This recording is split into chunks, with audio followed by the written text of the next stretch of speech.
Hey guys, I'm Ethan from Stockholm Supply. We're outside on a beautiful balmy January day. It's negative 10 today, but I need to do a video for Joseph. Joseph has this trim. He's got a bit of an issue with it. It's the wrong color, wrong kind of stain on there, wrong kind of finish. And he wants to remove the finish. So what we're trying to do today is find a good way to get rid of that finish without wrecking the molding, without wrecking the trim. So the first thing we're going to try, I got a 120 grit head on here. I'm just going to pass this molding through the 120 grit head, and we're just going to see what happens.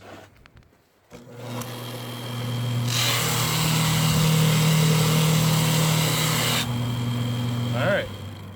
If we look at that, we can tell that the stain or the finish on there is very hard. So I'm gonna try some things inside and to alleviate that problem. So let's go inside here. Okay, so here's the piece I just sanded.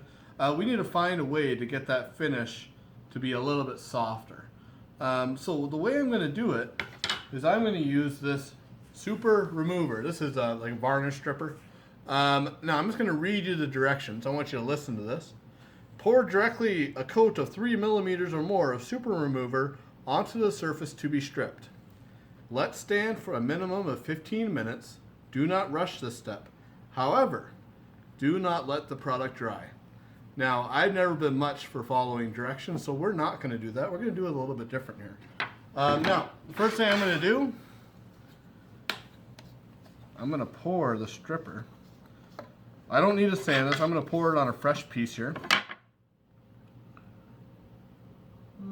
Throw a little bit on there. We're going to get a little paintbrush, and we're going to spread that as evenly as we can here.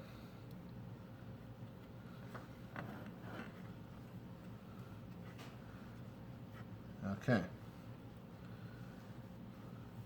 Now we're going to let this stripper on this piece of trim, we're going to let that dry. That's the part we're not going to follow. Now when it dries, it's going to turn that trim, it's going to look just like that there. This is one I did last night, and I let it dry completely. Now it's turned it into a big scaly mess here. When we put through the sander, let's see what happens. Let's give her a try. All right, we got her in front of my sander. I'm doing this outside because it makes a big mess. So I don't have any cover on this sander here, so it throws sawdust everywhere. But we're going to try to put this dried stripper through the mop here. See what happens. This is a 120 grit that I'm using. Yeah, the camera can get nice and close here.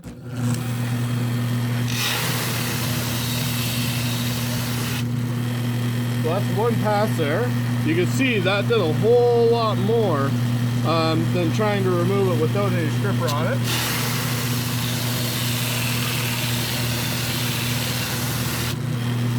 And then to get this edge, do it like that. So you can see what I'm doing. So I think if you applied a nice even coat of that varnish stripper onto your trim before you try sanding it, it would work very well. Now the same process would work for kitchen cabinets or anything that has any sort of profile to it where it's challenging to strip because it's hard to get a scraper on there. So yeah, I hope you guys enjoyed the video. If anybody else has any other questions on any of our products or any products, let me know. Comment on this video or send me an email at info@stockholmsupply. Thank you.